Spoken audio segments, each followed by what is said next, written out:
Le port de Tenerife, dans les îles Canaries, est un carrefour du transport touristique. C'est aussi devenu un point de passage pour un autre type de voyageurs.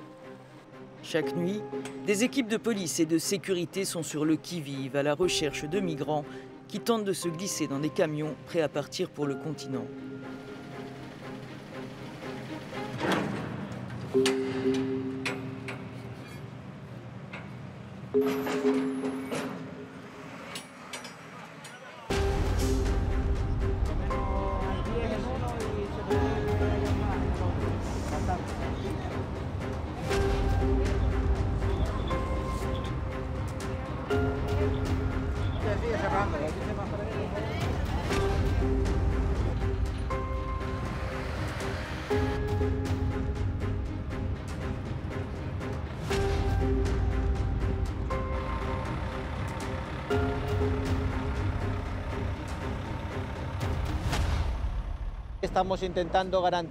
On essaie d'assurer la sécurité de tous les opérateurs et avant tout des migrants.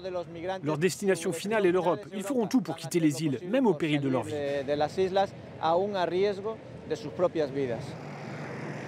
Des dizaines d'hommes sont trouvés chaque nuit dans les containers. Quelques-uns de leurs amis parviennent à partir, les autres essaieront de nouveau le lendemain.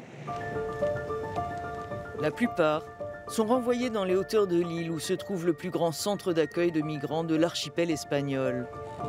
Les médias ne sont pas autorisés à l'intérieur. L'ambiance ici est sombre. Un camp de fortune a été installé devant le portail du centre.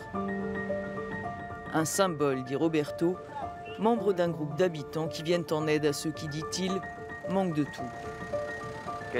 Ils voulaient protester contre le fait que les conditions à l'intérieur étaient très mauvaises et qu'ils sont aux îles Canaries depuis des mois et que personne ne leur dit rien sur ce qui les attend. Certains ont des passeports, ont demandé l'asile, ont une invitation de membres de leur famille qui peuvent les accueillir. Mais même avec cela, on ne les laisse pas voyager. On a transformé les îles Canaries en prison de l'Europe. Plus de 20 000 personnes effectuant la dangereuse traversée de l'Atlantique depuis les côtes africaines ont débarqué dans les îles Canaries l'an dernier. Faute de place dans les structures d'accueil, beaucoup avaient été répartis dans des hôtels de Grande Canaria, l'île principale, privée de touristes par les restrictions dues à la crise sanitaire. Nombre de migrants ont été rapatriés ou sont parvenus à gagner le continent depuis. Calvin et Untove gèrent plusieurs hôtels et restaurants dans l'île. Ils ont hébergé des centaines de jeunes et continuent à secourir ceux qui sont restés, comme Ousmane, arrivé il y a 7 mois.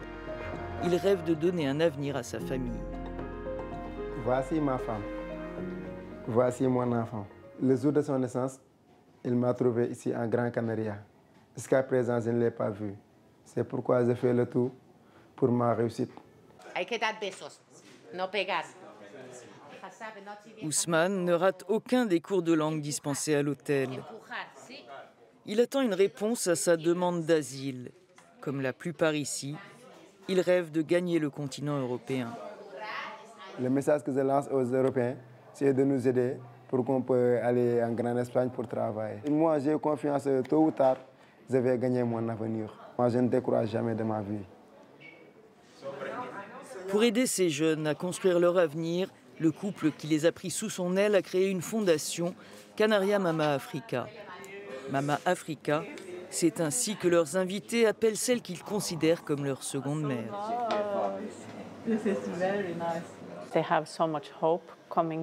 Ils espèrent tellement aller en Europe. Et j'espère vraiment que l'on sera une étape dans leur parcours qui permettra à cet espoir de se réaliser plutôt que d'être brisé. Je ne vois que 2 solutions aux défis auxquels nous sommes confrontés. Je comprends que l'expulsion est l'une de ces solutions, mais l'intégration est également une solution très importante. C'est urgent de travailler plus vite sur ces 2 options. Mais ne rien faire n'est pas une solution, car vous vous retrouvez alors avec des gens qui vivent dans la rue, et cela pose un autre type de problème.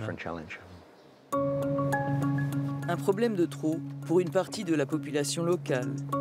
Alex est membre du parti d'extrême droite espagnol Vox. Il reçoit régulièrement des plaintes de résidents dont le quotidien est perturbé par la présence de voyageurs indésirés.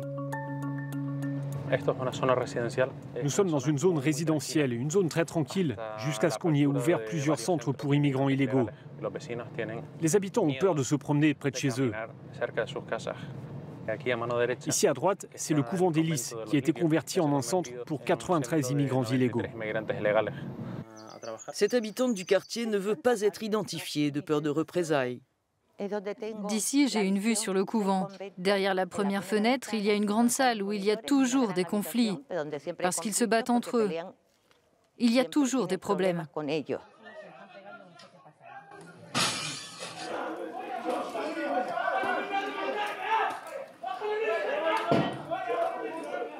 La petite maison là-bas, c'est un repère de toxicomanes, parce que là, ils vendent et ils consomment de la drogue.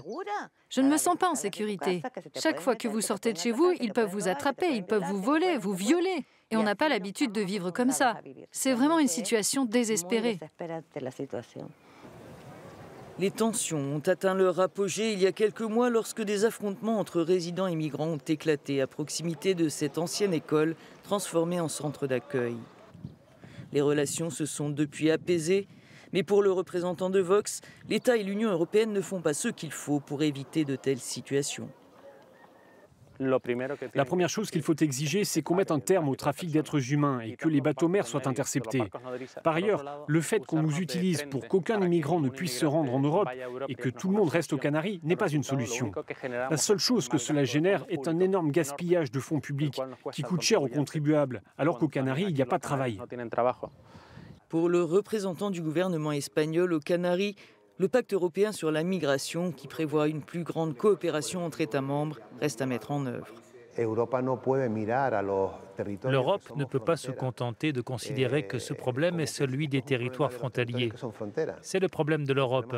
Et s'il y a un territoire dont les capacités sont saturées et où cela génère un problème social, étant donné qu'il y a une crise économique également aux Canaries, l'Europe doit faire preuve de solidarité.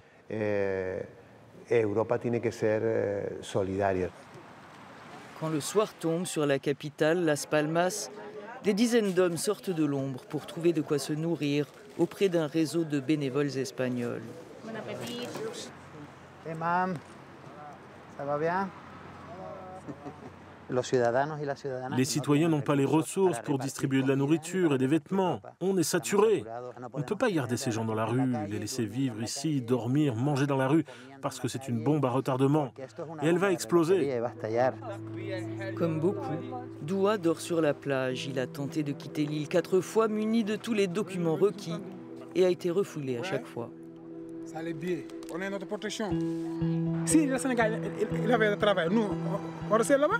Mais le Sénégal n'a pas de travail, rien du tout.